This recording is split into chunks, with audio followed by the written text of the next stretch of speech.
ನಮಸ್ಕಾರ ಗೈಸ್, ಬನ್ನಿ ಇವತ್ತಿನ ದಿನ ಸ್ಟಾರ್ಟ್ ಮಾಡೋಣ. ಇವತ್ತು ಸ್ಟಾರ್ಟ್ ಮಾಡ್ತಾ ಇದ್ದು ಎಲ್ಲಿಂದ ಅಂದರೆ ಹಾಲು ಕರೆಯೋದ್ರಿಂದ. ಹಾಲು ಕರೆದು ನಮ್ಮ ತಮ್ಮನ ಕಾಲು ಎತ್ಕೊಂಡು ಕಳಿಸಿ ನಮ್ಮ ಅಮ್ಮನೂ ಎಲ್ಲ ಫಂಕ್ಷನ್ಗೆ ಹೋಗಿದ್ರು ಅಂದ್ಬಿಟ್ಟು ನಾನೇ ಸ್ವಲ್ಪ ದೋಸೆ ಹಾಕಿದೆ.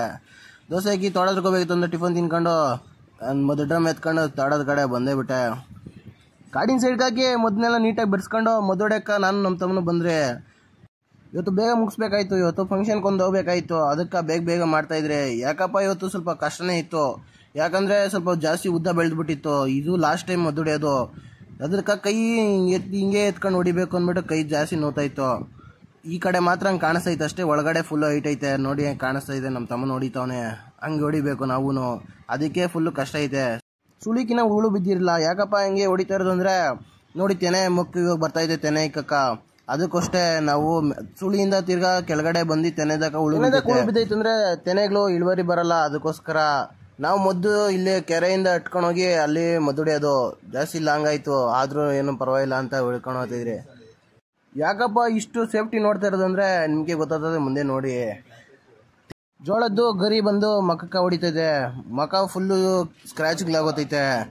ಗರಿಗಳು ಫುಲ್ಲು ಎರ್ಜಿಗಳು ಮಾತ್ರ ಫುಲ್ಲು ಶಾರ್ಪ್ ಇರ್ತೈತೆ, ಗರಿಗಳದ್ದು ಎಲೆಗಳು. ಅದಕ್ಕೆ ನಾವು ಇಷ್ಟು ಸೇಫ್ಟಿ ನೋಡ್ಕೊಂಡಿರೋದು.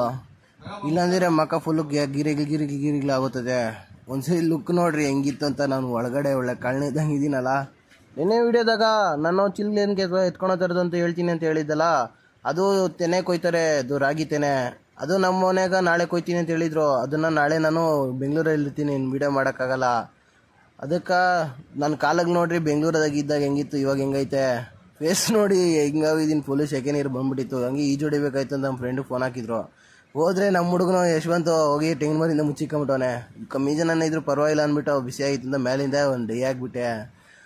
ಬಾಡಿನೆಲ್ಲ ತಮ್ಮ ಮಾಡ್ಕೊಂಡು ಹಂಗೆ ನಾವೆಲ್ಲ ಹೋಗ್ಬೇಕಾಯ್ತು ಅಂದ್ಬಿಟ್ಟು ರೆಡಿ ಆದೆ. ರೆಡಿ ಈ ಕಾರ ಎತ್ಕೊಂಡು ನಾನು ಕಾರ್ ಓಡ್ಸೋಕೆ ಯಾಕಪ್ಪ ಹೋಗಲ್ಲ ಅಂದರೆ ನಮ್ಮ ತಮ್ಮ ನಾನು ಬಿಡೋದೇ ಇಲ್ಲ ಕಾರ್ ಓಡ್ಸೋಕೆ. ಹೋಗ್ಲಿ ಅವನೇ ಓಡಿಸಿದೆ ಅಂತ ಬಿಟ್ಬಿಡ್ತೀನಿ. ಅಲ್ಲೋಗಿ ನೋಡಿದ್ರೆ ಫುಲ್ಲು ಮಳೆ ಇತ್ತು, ಅದರಲ್ಲೇ ಸ್ವಲ್ಪ ತಿನ್ಕೊಂಡೆ. ಇದು ಕಡೆ ಬಿಸಿ ಹೊಡಿತೈತೆ, ಇದು ಕಡೆ ಮಳೆ ಹೊಡಿತೈತೆ. ಯಾಕಪ್ಪ ಬಿಸಿ ಹೊಡಿತಾ ಇರೋದಂದರೆ ಈ ಮುಂದೆ ಒಲೆಯಾಗಿ ಮುಂದೆನೇ ಕುತ್ಕೊಂಡ್ಬಿಟ್ಟಿದ್ದೀನಿ. ಊಟನೆಲ್ಲ ತಿನ್ಸ್ಕೊಂಡು ಮುಂದೆ ಬಂದರೆ ನಮ್ಮ ಹೀರೆ ಸಿಕ್ಕಿದ್ನು. ಇವಂದೇ ಫಂಕ್ಷನ್ ಇರೋದು. ಏನಪ್ಪ ಫಂಕ್ಷನ್ ಅಂದರೆ ಬಂದವ್ರಿಗೆ ಮಾಡಿದ್ರು. ಪಾಪ ಬೆಳಗ್ಗೆಯಿಂದ ಊಟ ತಿಂದಿರೋ ಇವಾಗ ತಿನ್ನಕ್ಕೆ ಬಂದವನೆ. ಹಂಗೆ ನಮ್ಮ ವಿಶ್ವಾಸ ಬ್ರೋ ಸಿಕ್ಕಿದ್ರು, ಅವ್ರನ್ನ ಮಾತಾಡ್ಸ್ಕೊಂಡು ಊಟ ತಿಂದೆಲ್ಲ ಮುಗಿಸ್ಕೊಂಡು ನಾವು ಮನೆ ಕಡೆ ಹೊರಟ್ರೆ. ಯಾವ ಮನೆ ಅಂದರೆ ಇವರು ಬಂದವ್ರುಗಳವ್ರು ಮಾಡಿರೋ ಮನೆ ಕಡೆ. ಹೋಗೋ ದಾರಿದಾಗ ಫುಲ್ಲು ಮಳೆ, ನೀರು ನಿಂತಿದ್ವು, ಮಳೆ ಬಿದ್ದು.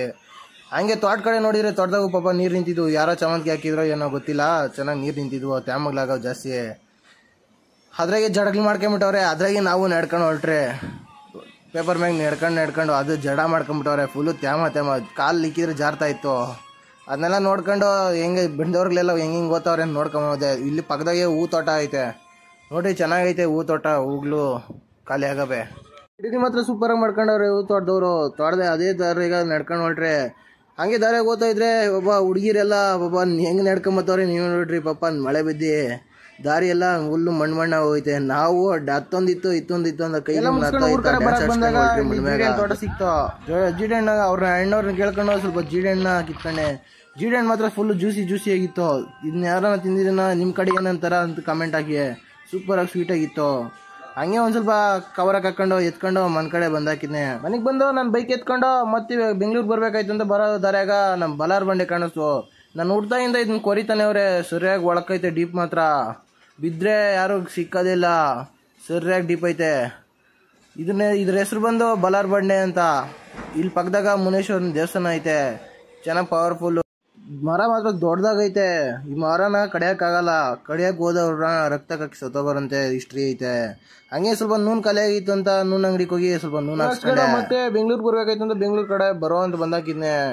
ಹೈವೇದಾಗ ನಾನು ಕೋಡ್ಸೋಕೆ ಫುಲ್ ಖುಷಿ ಆಗ್ತೈತೆ. ಫುಲ್ಲು ಅದ್ರಾಗೇನೋ ನಮ್ಮ ಫ್ರೆಂಡ್ ಹೇಳ್ತಾನೆ ಇದ್ರಾಗ ಅಡ್ರಲ್ಲಿನ್ ಸಿಗ್ತೈತೆ ಅಂತ. ನನಗೂ ಅದು ಸಿಕ್ಕೋದೇ ಐತೆ ಅನಿಸ್ತೈತೆ. ಪೀಜಿಗೆ ಬಂದು ಸ್ವಲ್ಪ ಊಟ ತಿನ್ಕೊಂಡು ಹಂಗೆ ನಮ್ಮ ನಾನಿಗನ್ ಬಂದಿದ್ನೋ, ಅವ್ನ ಜೊತೆಗೆ ಸ್ವಲ್ಪ ಹೊತ್ತು ಮಾತಾಡ್ಕೊಂಡಿದ್ನೆ. ಹಿಂಗವೇ ನಮ್ಮ ನಾನಿಗನು ಹೀರೋ ನಮ್ಮ ಫ್ರೆಂಡ್ ಒಬ್ಬನ ಫೋನ್ ಹಾಕಿದ್ನು. ನಾನು ರೈಲ್ವೆ ಸ್ಟೇಷನ್ ಆಗಿದ್ದೀನಿ ಬಾ, ನಾನು ಎತ್ಕೊಂಡು ಹಾಸ್ಲಾಗ ಹಾಕು ಅಂತ. ಟೈಮ್ ನೋಡಿದ್ರೆ 11 ಗಂಟೆ ಹೋಗಿತ್ತು. ಅಷ್ಟೊತ್ಕ ನಾನು ಎದ್ದು ಬರುವಂತ ರೈಲ್ವೆ ಸ್ಟೇಷನ್ಗೆ ಬಂದಾಕಿದ್ದೀನಿ. ಎಲ್ಲಪ್ಪ ಇರೋದು ಅಂದರೆ KR ಪುರಂ ರೈಲ್ವೆ ಸ್ಟೇಷನ್ನು. ಯಾರೋ ಬೆಂಗಳೂರು ಕಡೆ ಬರೋರು ನೈಟ್ ಟೈಮ್ ಬರ್ರಿ, ಯಾಕಂದರೆ ನೋಡ್ರಿ ರೋಡ್ ಮಾತ್ರ ಫುಲ್ಲು ಖಾಲಿ ಹೊಡಿತೈತೆ. ಇಷ್ಟೊತ್ತಿನಾಗ ಆರಾಮಾಗಿ ಟ್ರಾವೆಲ್ ಮಾಡ್ಬೋದು. ಟ್ರಾವೆಲ್ ಮಾಡೋಕ್ಕೂ ಚೆನ್ನಾಗಿರ್ತೈತೆ ಫೀಲು. ಅಷ್ಟೊತ್ಕ ಟ್ರೈನ್ ಬರೋದು ಸೌಂಡ್ ಕೇಳಿಸ್ತೈತು, ಹತ್ತತ್ರ ಬಂದಿರ್ತೈತೆ ಅಂತ ಗೊತ್ತಾಯ್ತು. ಗಾಡಿನ ಅಲ್ಲೇ ಸೈಡ್ಗೆ ಹಾಕ್ಬಿಟ್ಟು ಹೋಗಿ ನೋಡಿದ್ರೆ ಅವಾಗ ತಾನೇ ಟ್ರೈನ್ ಬಂದು ನಿಂತಿತ್ತು. ನಮ್ಮ ಫ್ರೆಂಡ್ ಕಾದೆ, ಅವನ್ನ ಎತ್ತಾಕೊಂಡು ಮತ್ತು ಬರೋದಾರಿದ್ದಾಗ ಎಗ್ರೆಸ್ ಅಂಗಡಿ ಕಾಣಿಸ್ತು ಅಂದ್ಬಿಟ್ಟು ಸ್ವಲ್ಪ ಅವನು ಸ್ವಲ್ಪ ತಿಂದಿರಲಿಲ್ಲ ಅಂದ್ಬಿಟ್ಟು ಎಗ್ರೆಸ್ ಸ್ವಲ್ಪ ತಗೊಂಡು ಸ್ವಲ್ಪ ತಿನ್ಕೊಂಡು ಮತ್ತೆ ಅವ್ನು ಎತ್ಕೊಂಡೋಗಿ ಹಾಸ್ಟ್ಲಾಗ ಹಾಕ್ಬಿಟ್ಟು ಅವನಿಗೆ ಬೈ ಹೇಳ್ಬಿಟ್ಟು ನಾನು ಪಿ ಜಿ ಕಡೆ ಶಿಸ್ತಾಗಿ ಬಂದಾಕಿದ್ನೆ. ಬಂದು ಗಾಡಿನ ಒಳಕಾಕಿ ಗೇಟ್ ಹಾಕ್ಬಿಟ್ಟು ಇವತ್ತು ಮುಗಿಸ್ತಾ ಇದ್ದೀನಿ. ನಾಳೆ ಸಿಕ್ಕನ. Bye bye friends.